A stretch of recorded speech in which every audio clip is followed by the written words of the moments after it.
Craziest crimes of all time. A man by the name of Sean broke 7 different laws in an effort to be sexy. He did this by breaking into a woman's home, stealing her lingerie, and walking the streets of Sacramento wearing it.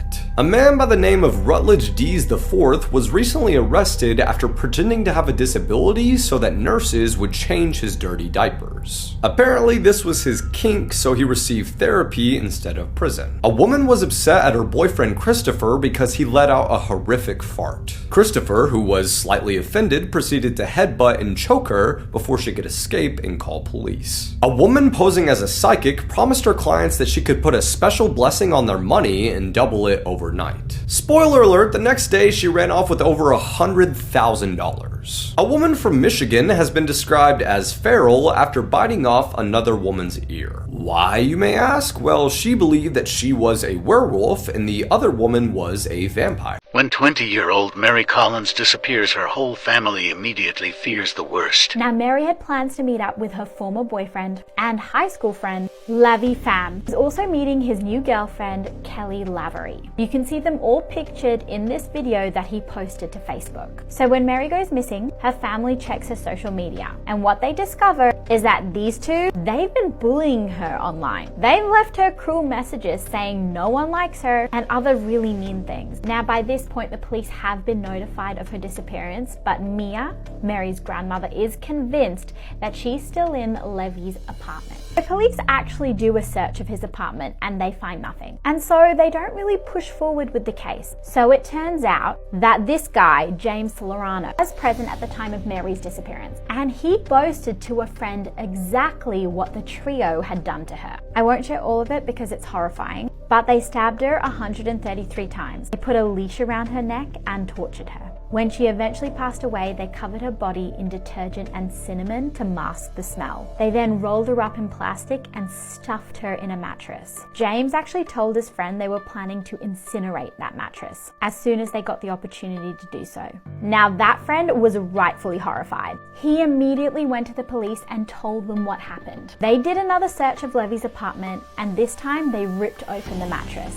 Just as they were told, there they found the body of 20-year-old Mary Collins. Her family were completely devastated. Now all 3 were arrested. Their ringleader, Kelly Lavery, took a plea deal and was sentenced to 20 to 30 years in prison. For more 7 Sin crime stories, you can hit that plus button.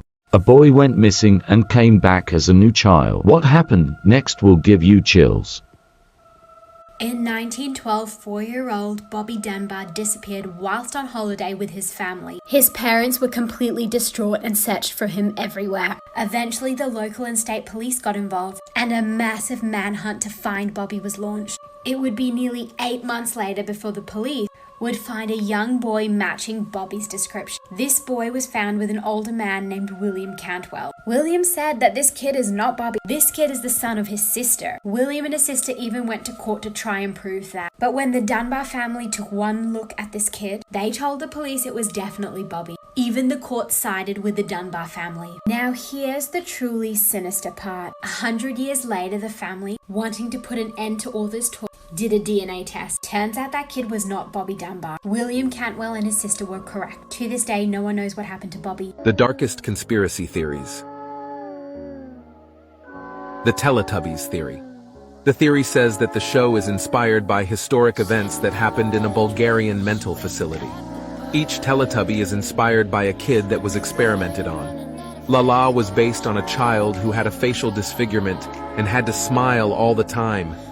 Tinky Winky was based on a deaf child who was tied to a fence outside and suffered frostbite. Dipsy was inspired by a child who was constantly sick and ended up lying in his own puke. And Poe was based on a child who fell into fire, which is recognizable why his color is red. Court documents for Idaho suspect Brian Koberger are now showing that the DNA from the knife sheath is a statistical match to him. An STR DNA comparison was performed, or short tandem repeat analysis, and Koberger's profile was 5.37 octillion times more likely to be his than someone from the general population. I didn't know octillion was a number, but it's apparently a 1 followed by 27 zeros. That was my bad. I was playing the game, and I butt dialed the phone. Okay. That was my bad. What? No. It's only me home. Okay, so this was just an accident. You call 911. Did you say you killed 2 people or something like that? Rainbow 16. I had my headset on. Okay, how old are you? 17. You're 17. Do you have a driver's license or no? No. Okay. I don't have a driver's license. Are you? Where's your parents at? Work. Okay. No. Do you want me to talk to your mom? Yeah, you can. You're not in any trouble, man. If it's an accident... Hey, is this Elijah's mom? Okay. Yeah. Hey, so what happened is, I guess he's saying that he was playing a video game, and in the process of accidentally calling 911, he said that he killed 2 people, but he was talking about on the game. So we thought that there was a double murder, so we showed up to your house with a bunch of us. That's why we're here talking to your son, okay? So there's nothing to be worried about, okay? Yeah, I got the call. Yeah, we're just trying to, we're just doing our due diligence here, trying to figure everything out and make sure that everybody's okay, because we have to do that when we get a 911 call. Remember when Terrifier 2 made people pass out and throw up in theaters? Well, get ready, because Terrifier 3 was just officially confirmed and it's going to be even bloodier. I have no idea how they're going to top the bedroom scene, but I'm excited to find out. Allegedly, the actors for Art the Clown and Sienna are both returning, so I feel like this means Terrifier 3 will be continuing the story from right after Terrifier 2. One of the producers said they'll have a bigger budget intended on giving filmmakers more creative freedom, and let them be as wild as they can be. And all jokes aside, we're going for that Oscar this year. Can you imagine if Terrifier 3 wins an Oscar? I'll be updating you guys with anything I find out, so follow for more. This is the sickening case of the killer house party. It was summer 2011 in Florida. Tyler Hadley had been telling his friends that his parents were out of town. On the afternoon of July the 16th, Tyler posted on his Facebook, "Party at my crib tonight, maybe." He followed this up at 8 p.m. by posting, "Party at my house, hit me up." A friend, Ashley, asked, "What if your parents come home?" "They won't," he replied, "trust me." Partygoers reported that Tyler seemed very anxious at the party, but it was hard to tell whether this was just nerves or substances. During the evening, there was reportedly 60 people at the party. People were smoking inside, smashing bottles, and just generally trashing the place. In the weeks prior to this party, Tyler had apparently made a sick comment to one of his friends. He said he wanted to kill his parents and have a big party after. He said, "Nobody has ever done that before, kill their parents and then have a party with the body still in the house." The evening went on and eventually people started leaving. As Tyler's friend Mark Andrews was leaving the party, Tyler said he had something he wanted to say to him. He said, "Dude, I did some things. I might go to prison. I might go away for life. I don't know, dude. I'm freaking out right now." Mark told him, "Don't be telling me that sort of thing. I don't need to know." It transpired that Tyler's relationship with his parents had become strained, and at one point as a punishment they'd taken his phone off him. In a sick plot of revenge, after Tyler's parents returned home from work that day, he took their phones off them and locked the dog in the closet. Shortly before 5 p.m, Tyler reportedly took 3 pills and then stood behind his mum, Mary Jo, while she worked on the computer. Sickeningly, he then attacked her with a hammer. As his dad ran to see what was happening, Tyler then attacked his dad with a hammer too. He then dragged their bodies to the master bedroom. He then funded the party that he hosted at the house with his dead parents' credit cards. Apparently, several partygoers had noticed a bad smell in the house that evening. It's reported that Tyler actually told several of his friends that evening what he had done. One of the friends decided to report this to police after the party. Tyler was sentenced to life in prison, and in 2015, the family home was demolished.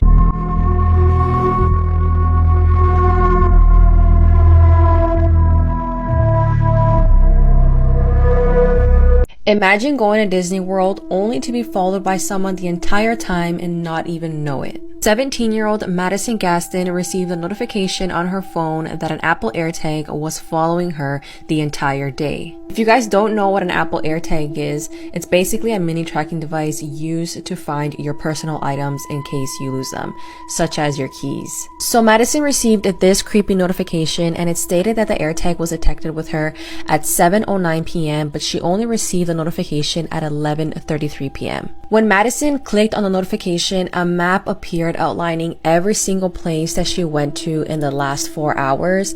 So basically someone knew every move she was making. By the way, Madison was with her family, and when they saw this, they all panicked and emptied their bags and belongings in the parking lot, but they were still unable to find the AirTag. There's been a number of growing cases where women have reported air tags following them, and this usually happens in places like Disney World or where kids or teens usually go. And unfortunately, a lot of criminals and predators are using air tags to stalk people, steal cars, and even kidnap children. And just so you guys know, there are settings on your phone that allows you to get notifications if an air tag is detected on you, so you might want to check that. This video is one reason why you need to make sure you are so hyper-vigilant. This woman and her son were just trying to get inside the house, and look what her Ring camera caught.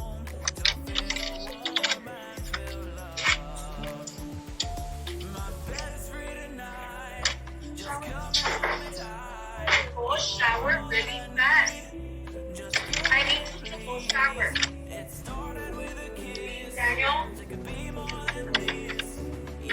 Dad?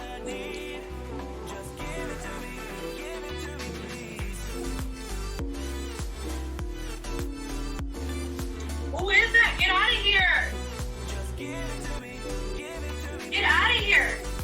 There's a guy outside. Look.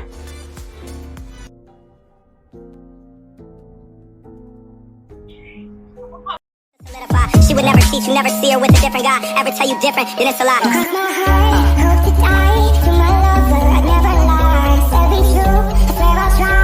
In the end, it's in the night. This boy killed his neighbour for TikTok fame and got away with it. When he was 16, Zachary Latham's mum passed away and he went to live with his grandparents. He'd been known to cause trouble and had several assaults on his record, and when he moved areas, this didn't change. He posted regularly on his TikTok about his love for cars, but he started to make enemies in his new area due to his reckless driving. William Durham, a 51-year-old corrections officer, was Zachary's neighbour. He lived with his wife and 2 sons next door. Due to Zachary's behaviour, tensions grew between the Durham family and the Lathams. In April 2020, Zachary got into a confrontation with William's wife, Catherine. She confronted him about his reckless driving, and Zachary filmed the exchange for TikTok.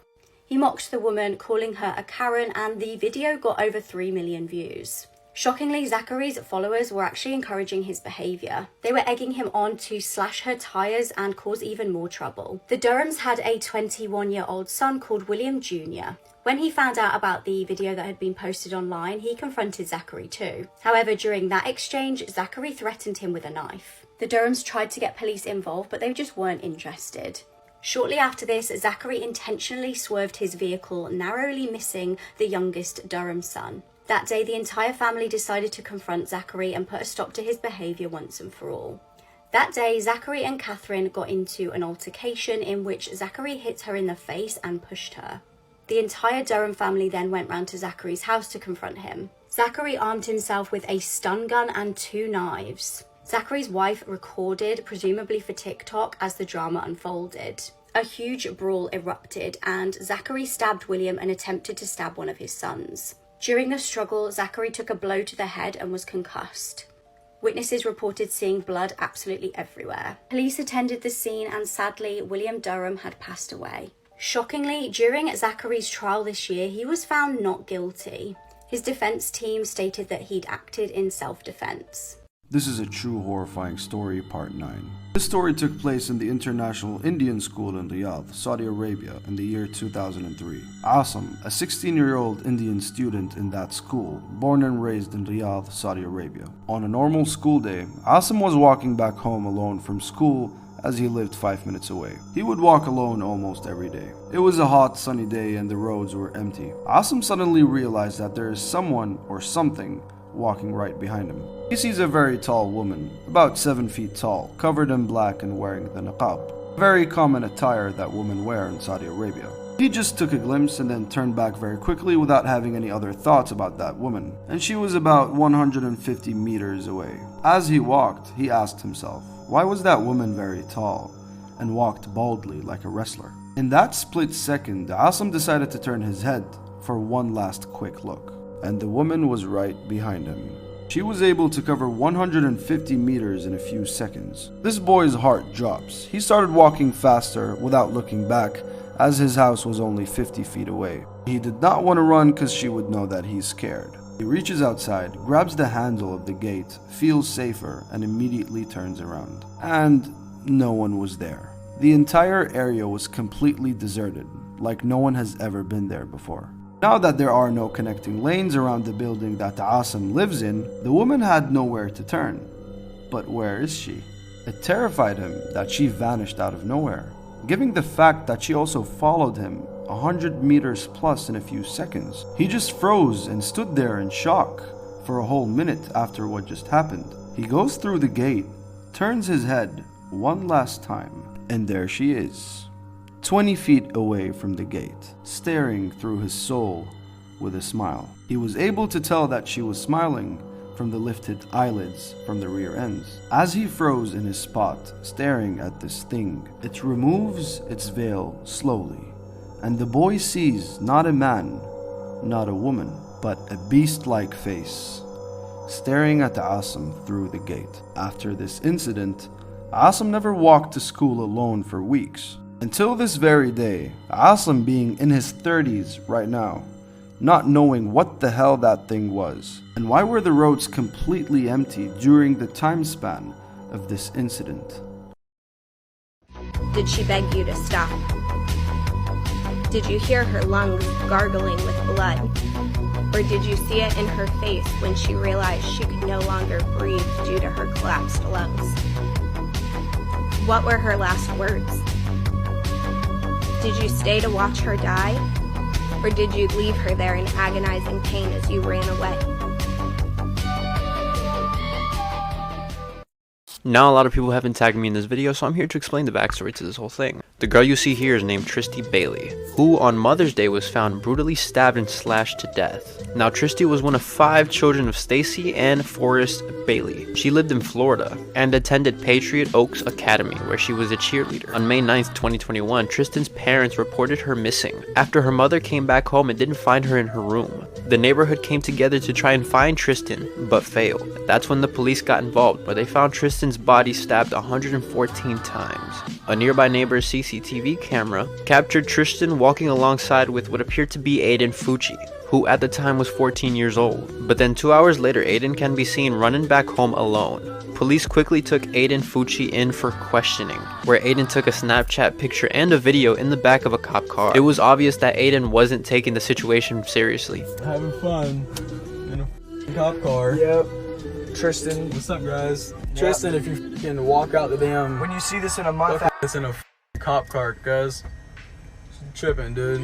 Until investigators saw the snap, as well as a response saying, "You were with her, Aiden. You know what happened to her." Investigators also noticed Aiden switching up his story every time he was questioned about the night.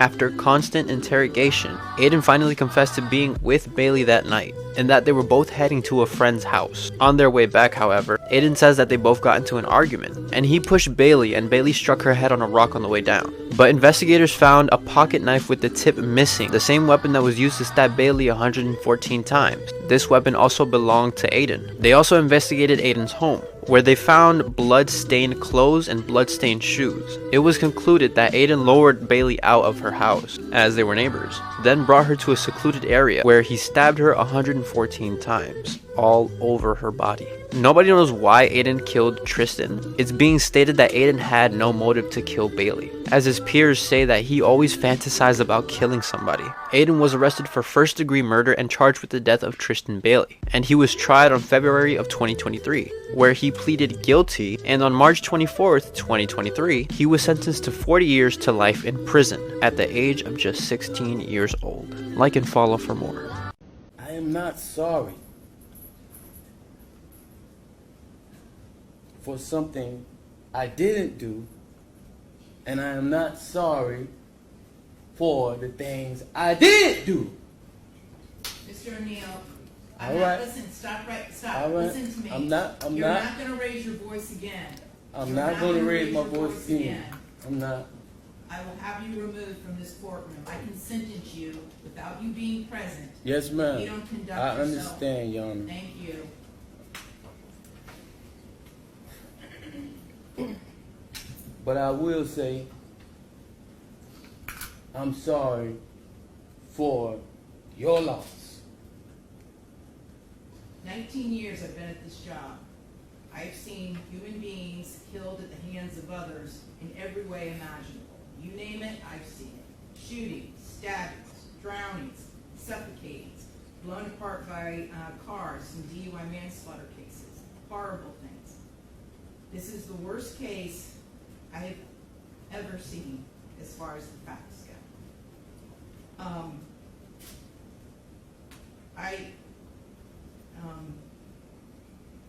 When the person from fire department, when he testified, and when he said that he retrieved the body of Ronivia O'Neill from the home, and all he could do was sob. It took every ounce I had not to start sobbing too. Because there is no way any person with any feeling could have witnessed or seen the photos of what occurred that night and not be haunted for the rest of your life. I know I will be. For the rest of my life, I'll be haunted by what I saw as far as the evidence and just the abject cruelty of it all. The abject cruelty. And I was aware, because I reviewed a lot of the discovery ahead of time, as you well know, did a lot of in-camera inspection of a lot of documents. And I was aware there was some evidence, at least, that when you needed to recover from your gunshot wound, that neither your parents nor your Aisha, Miss Robinson, would let you come recover at their home. I don't know if it's true or not. I'm not going to get into a dispute. I'm just mentioning there was some evidence referencing that in the records. And all I could think about, because I knew that Miss Barron was not with you romantically at the time. And I knew that she just, out of the goodness of her heart, let you come stay with her. And it is beyond tragic that that critical decision ended in so much horror for her and for her children. It is unspeakably cruel what happened as a result of that one decision. The way that Miss Barron died was horrific, and that 911 call, which captured truly all of it. You heard, and everyone who's heard that 911 call heard a death scream. If anybody ever wants to know what it sounds like before a human being dies, knowing that their death is imminent, that's exactly what it is. That was a death scream. We're going to see if it's true. But what happened to little Ronivia and to little Ronnie, but I'm going to focus on Ronivia, because she was special. And you can tell Miss Barron had done everything she could to create a beautiful home for her family. I noticed that the Ronivia's bedroom, before you set it on fire, you could tell she tried so hard to make her feel like a princess. Kenyatta did everything she could. And I noticed too in the kitchen, on the refrigerator, she put up magnets that said faith, love, family, hope. And then you know what else happened to that refrigerator during that night? It got splattered with blood all over it due to what happened. Little Ronivia, she couldn't scream, she couldn't run away, and she witnessed what you did to her mother as far as shooting her mother in the arm with the gunshot. She knew. And the horror that that child suffered. And she already had a life where she was born with challenges regarding her physical and her mental disabilities. But the pain and suffering that she suffered that night at your hands, unspeakable, absolutely unspeakable. And at the moment, that first time you struck her with that hatchet, and little Ronnie testified that all he could see was tears coming out of his sister's face. At that moment, that child knew. She knew she was being betrayed in the cruelest, most tragic and sorrowful way that a child could ever be betrayed. She was being betrayed by her parent, the one person that should be there to protect their children and love them and keep them from harm. And that was the last thing that child felt before she passed on from this earth, was your utter, cruel betrayal to her